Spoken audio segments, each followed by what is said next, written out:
કાર્યક્રમમાં શ્રી ભીખુભાઈ માધુભાઈ આહિર પ્રમુખ શ્રી સુરત વિભાગ તરફથી આવ્યા છે, શ્રી રમેશભાઈ જે ઉમરગામ તાલુકા આહિર સમાજ તરફથી આવ્યા છે અને ઓલપાડ તાલુકા આહિર સમાજના પણ સભ્યો ઉપસ્થિત છે, ત્યારે એમને આપણે શાંતિભાઈ તેમજ અન્ય મિત્રોને આવકારીએ છીએ અને એટલું જ કહીશ, અમારી રીત નોખી છે, અમારા રિવાજ અનોખા છે, અમારી રીત નોખી છે, અમારા રિવાજ અનોખા છે. બાકી રહી ગયેલા મહેમાનોનું સ્વાગત શબ્દોથી કરીએ છીએ, અમારે મન તો શબ્દો એ જ કંકુને ચોખા છે. આવા આમંત્રિત મહેમાનો અમારી વચ્ચે ઉપસ્થિત છે, ત્યારે કાર્યક્રમ ખરેખર રમણીય બની રહ્યો છે અને કાર્યક્રમની આપણે આગળ વધારતા આજના કાર્યક્રમને ખુલ્લો મૂકવા માટે દીપ પ્રાગટ્ય વિધિ કરીશું. આજના દીપ પ્રાગટ્ય વિધિ કરનાર શ્રી દેવાભાઈ મંગાભાઈ આહિર શ્રી ગુજરાતના વતની છે, એમના વરદ હસ્તે આવો આપણે આ કાર્યક્રમની દીપ પ્રાગટ્ય વિધિને સંપન્ન કરીએ.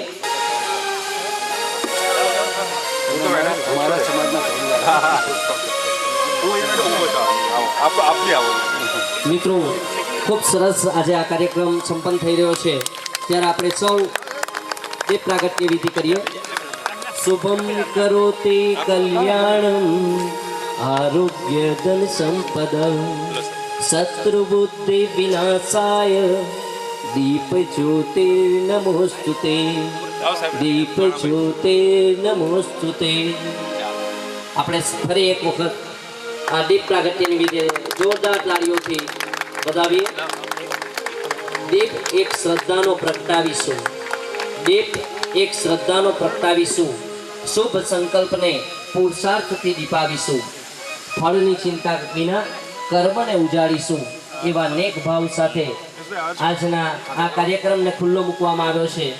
દીપ પ્રાગટ્ય વિધિમાં જેમણે પણ સાથ આપ્યો છે એવા તમામ મંચસ્થ મહાનુભાવોનો ફરી એકવાર આપણે આભાર માનીએ છીએ અને આ કાર્યક્રમને શુભ હસ્તે ખુલ્લો મૂકીએ છીએ.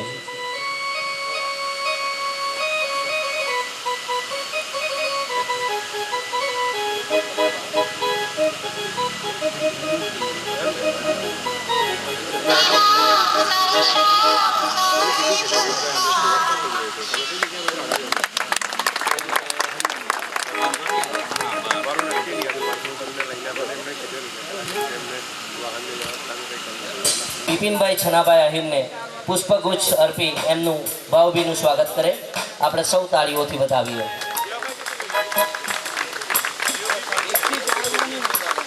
મિત્રો, ખૂબ સરસ પ્રસંગ આપણી વચ્ચે આજે ગુરુવારનો દિન હોય. ભક્ત શ્રી જલારામ સમિતિના પ્રમુખ શ્રી સંજયભાઈ રમણભાઈ આહિરને વિનંતી કરીશ કે તેઓ પ્રાસંગિક ઉદ્બોધન કરે. શ્રી સંજયભાઈ આહિર. આજના કાર્યક્રમમાં ઉપસ્થિત મહાનુભાવો તેમજ નવસારી જિલ્લા આહિર સમાજના આ ત્રિવેણી સંગમના કાર્યક્રમમાં આમંત્રણને માન આપી પધારેલા મોટી સંખ્યામાં આહિર સમાજના ભાઈઓ અને બહેનો, આવકાર પ્રવચનની અંદર મારે માત્ર એટલી જ વાત કરવી છે મિત્રો આજે કે સમાજના કાર્યકર્તાઓનો પ્રચંડ પુરુષાર્થ થકી એક વર્ષના ટૂંકા ગાળાની અંદર આજે મંડળનો વિકાસ અને પ્રગતિ એ સ્પીડમાં જઈ રહ્યા છે કે એ જોવા માટે આહિર સમાજના ઘણા બધા વડીલો અમારા આમંત્રણને માન આપીને આજે અહીં પધાર્યા છે. વાત મિત્રો મારે એ જ કહેવી હતી આજે કે સમાજ પ્રગતિ અને સંગઠનના માર્ગે આગળ વધવા માટે ખૂબ પ્રયાસ કરે છે અને સમાજના કાર્યકર્તાઓ એક મોટો ભગીરથ પુરુષાર્થ કરી રહ્યા છે અત્યારે. અને તમને બધાને જ ખબર છે કે એક એવો ખટકો આપણા મગજમાં ઘણા વખતથી અને ઘણા વર્ષોથી મગજમાં રમી રહ્યો છે. આપણે એની વાત ઓડિક્લેર નથી કરતો. અહીં ઘણા બધા એવા દાતાઓ આજે ઉપસ્થિત થયા છે, એમને ખબર છે કે કઈ બાબત માટે આ બાબતનો એક ખટકો આપણા મગજમાં રહ્યા રાખે છે અને એ પૂરું કરવા માટે સમાજના કાર્યકર્તાઓ, સમાજના ટ્રસ્ટીઓ, સમાજના પ્રતિનિધિઓ ઘર ઘર ભીખ માંગે છે સમાજ પાસે. અને મને ગર્વ થાય એ બાબત માટે કે આજે એવા નવા આ વર્ષમાં 35 દાતાઓ આજે અહીં ઉપસ્થિત થયા છે કે જેમણે સમાજને 1 લાખ રૂપિયાનું દાન આપવા માટે એમની તિજોરીને ખુલ્લી મૂકી છે. હું તો એમ કહું એથી વિશેષ મારે આજે બીજી એક વાત કરવી છે કે સમય જ્યારે બદલાઈ રહ્યો છે ત્યારે આહિર સમાજે પોતાની વેબસાઇટ લોન્ચ કરી છે. વેબસાઇટ બનાવનાર ભાઈ તેજસ પટેલ મને આજે સવારે એક સરસ મજાનો એમણે આંકડો આપ્યો કે વેબસાઇટનું હોસ્ટિંગ ચાલુ કરી 1 મહિના પહેલાં, ઉદ્ઘાટનની વિધિ આજે છે પણ જ્યારે ચાલુ થઈ ગઈ ત્યારે એમણે મને 4 આંકડા સરસ મજાના આપ્યા કે ફેસબુક ઉપર 1143 ફ્રેન્ડ 1 મહિનાની અંદર બની ગયા. આહિર સમાજનો યુવાન સમાજ સાથે સંગઠિત થવા માટે, સમાજ સાથે જોડાવા માટે કેટલો પ્રયત્નશીલ છે એનું માત્ર એક ઉદાહરણ છે. બીજું એમણે મને એક એવો આંકડો આપ્યો છે કે ફેસબુક લાઈવ પેજ ઉપર કેટલાક વ્યક્તિઓએ પોતાની એક પ્રતિભાવ રજૂ કર્યા છે. એવા 219 જણાએ પોતાના પ્રતિભાવ રજૂ કર્યા કે અદ્ભુત વેબસાઇટ રજૂ કરવામાં આવી છે અને અદ્ભુત રીતે એક ફંક્શન બનાવવામાં આવ્યા છે. એમણે કેટલીક સલાહ સૂચનો પણ આપી છે. એમની એ સલાહ સૂચનોને ધ્યાનમાં રાખી હજુ પણ એમાં મોડિફાઈ કરવામાં આવશે.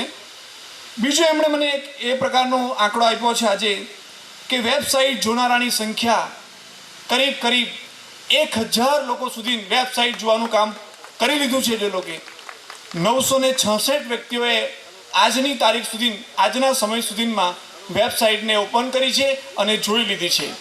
અને છેલ્લી એક સરસ માહિતી મને એમણે આપી કે માત્ર ઇન્ડિયામાં નહીં પણ જે વિદેશોમાં પણ જે આહિર સમાજના લોકો વસે છે એવી 19 કન્ટ્રીઓમાં પણ વેબસાઇટને જોઈ લીધી છે લોકોએ.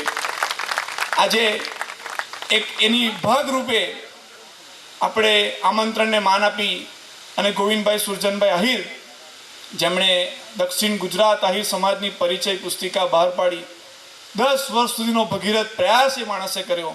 એ માણસે એક પ્રેરણા પૂરી પાડી છે આપણને કે પુસ્તકમાં તો સમાજ હોઈ શકે. એમણે કીધું કે વેબસાઇટ પર પણ સમાજ હોવો જોઈએ. નવસારી જિલ્લાએ આ પહેલ કરી અને એ કામને પૂરું કર્યું. પણ મને એક વિચાર આવ્યો કે આ માણસે જો આ પ્રકારની કામગીરી કરી હોય તો એ જ માણસના હસ્તે આ વેબસાઇટ પણ આપણે ખુલ્લી મૂકવી જોઈએ. અને આપણે આમંત્રણને માન આપી આજે ગોવિંદભાઈ અહીં ઉપસ્થિત થયા છે.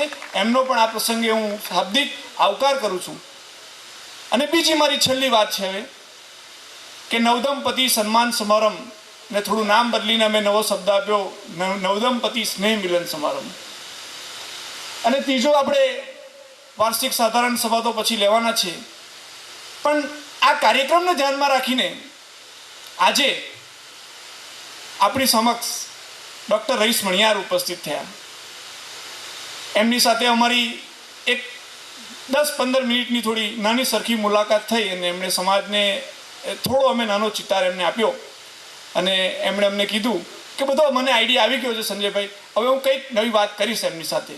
એટલે 3-4 બાબતો સાથે આજે અહીં ઉપસ્થિત થયા છે અને આપણી સમક્ષ કેટલીક વાતો રજૂ કરવાના છે. હું વિશેષ બોલું એથી વિશેષ મને એવું લાગે છે કે ડૉક્ટર સાહેબ અહીં આવશે થોડી વારમાં અને એમની વાતો રજૂ કરશે. આપણે પૂરા એમને 1 કલાક અને 15 મિનિટ સુધી સાંભળવાના છીએ. ડૉક્ટર સાહેબ 1 કલાક અને 15 મિનિટ સુધીનો સમય અમે તમને આપીએ છીએ. તમે એ પ્રકારની સમાજ સાથે વાતો કરશો કે જેનાથી અમે આ જ મંડપ હજુ અમને નાનો પડે અને સમાજની મોટી જનસંખ્યા કાર્યક્રમમાં જોડાય. એટલી વાત સાથે હું મારી વાતને પૂરી કરું છું. અસ્તુ મિત્રો. ભાઈ આહિરને વિનંતી કરીશ.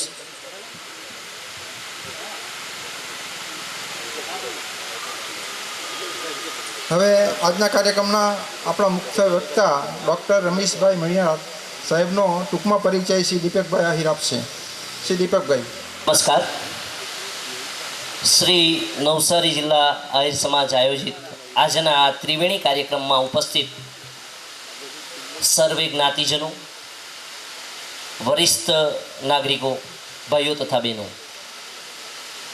મિત્રો, મેં અગાઉ તમને કહ્યું એ પ્રમાણે છેલ્લા 2 વર્ષથી આપણે સમાજની અંદર નવપરિણીત એવા નવયુગલોને પ્રેરણા મળી રહે, એમનું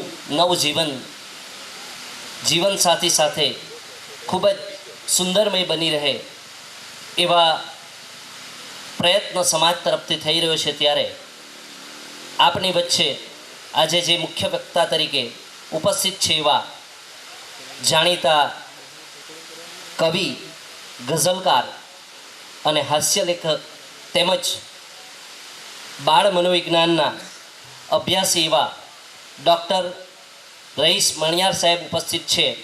એમનો હું તમને ટૂંકમાં પરિચય આપું છું. મિત્રો, એમના હાથે 17 જેટલા પુસ્તકો તૈયાર થયા છે.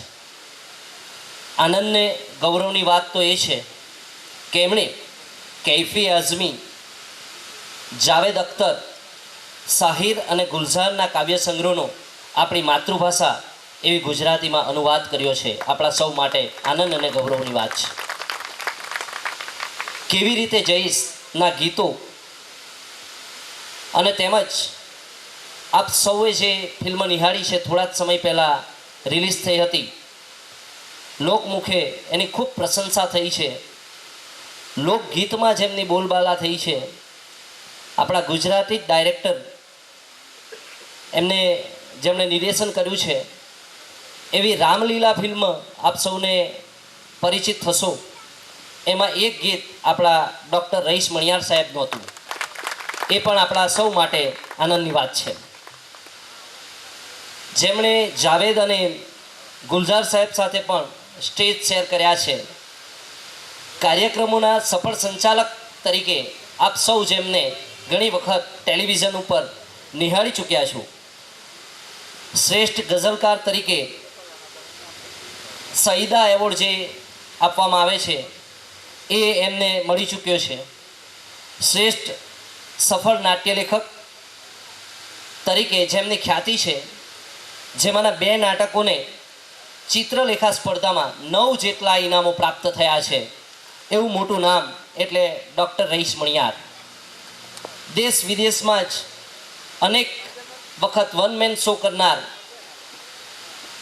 પહેલાં સંદેશ વર્તમાનપત્ર અને હવે નવ ગુજરાત સમયમાં વાતનું વાવેતર નામની કોલમ લખનાર, જે ખૂબ જ લોકપ્રિય છે, જે વર્તમાનપત્ર રોજ વાંચે છે એમને ખબર હશે, એવા ડૉક્ટર રઈસ મણિયાર સાહેબ આજે આપને પ્રાપ્ત થયા છે. ખૂબ જ ટૂંકી મુલાકાતમાં, સંજયભાઈએ કહ્યું એમ, અમારી ટૂંકી મુલાકાતમાં એમણે સમાજનું આમંત્રણ સ્વીકારીને સમાજના નવપરિણીત યુવાનો તેમજ સમાજને પ્રેરક એવી બાબતો રજૂ કરવા માટે સંમતિ આપી છે. એવા રઈસ મણિયાર સાહેબનું ફરી એકવાર જોરદાર તાળીઓથી આપણે સ્વાગત કરીએ. આવો રઈસભાઈ, અમારા સમાજને કેટલીક પ્રેરક બાબતો અને વિચારો સાથે તમારા મંતવ્ય રજૂ કરો. શ્રી ડૉક્ટર રઈસ મણિયાર સાહેબ. થેન્ક યુ દીપકભાઈ. મારી સામે નવસારી જિલ્લાનો આહિર સમાજ તેમજ દૂર દૂરથી આવેલા આહિર સમાજના અતિથિઓ ઉપસ્થિત છે. ત્યારે 4 પંક્તિ તમારા સ્વાગતમાં, અમારા સ્વાગતમાં પ્રાર્થના થઈ, નૃત્ય થયું, તો તમારા સ્વાગતમાં 4 પંક્તિ. કેમ કે સૌથી મહત્ત્વનો શ્રોતા છે જે ભૂખ્યા પેટે ભોજન નહીં પણ ભજનનો લાવો લઈ રહ્યો છે અત્યારે, કે તમારા અહીં આજ પગલાં થવાના, કે તમારા અહીં આજ પગલાં થવાના, ચમનમાં બધાને ખબર થઈ ગઈ છે, ઝુકાવી છે ગરદન બધી ડાળીઓએ, ફૂલોની એ નીચી નજર થઈ ગઈ છે, ને ઉપસ્થિત તમે છો તો લાગે છે ઉપવન. આ ભલાભાઈનું ઘર, આ ભલાભાઈનું પ્રાંગણ, કોથા ગામનું સરસ લીલો પરિસર, આહિર સમાજનું આ છત્ર, કે ઉપસ્થિત તમે છો તો લાગે છે ઉપવન, કલાકારનું ચિત્ર સંપૂર્ણ જાણે, ને તમે જો ન હો તો બધા કહી ઉઠે કે વિધાતાથી કોઈ કસર રહી ગઈ છે.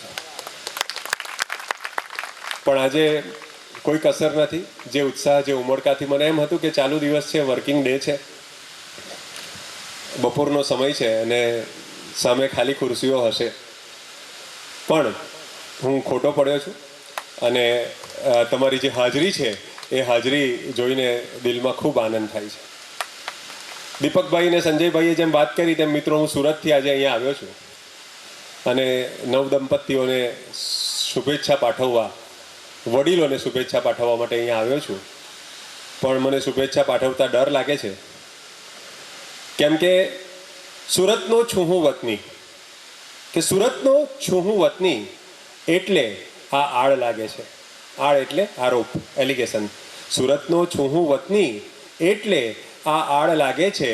શુભેચ્છા પાઠવું છું તોય સૌને ગાળ લાગે છે. એટલે શુભેચ્છા પાઠવવાનું ટાળીને આપ સૌને આવકારું. આપ સૌને આજે કોઈ સલાહ કે શિખામણ આપવાની મારી હેસિયત નથી, મારી એવી ઉંમર પણ નથી, એવી મારી આદત પણ નથી.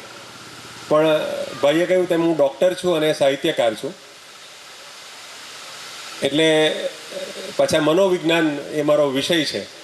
એટલે અમારી હાલત પહેલાં એક શાયરે લખ્યું છે એના જેવી હોય કે કભી કભી यूं भी हमने अपने दिल को बहलाया है, कभी कभी यूं भी हमने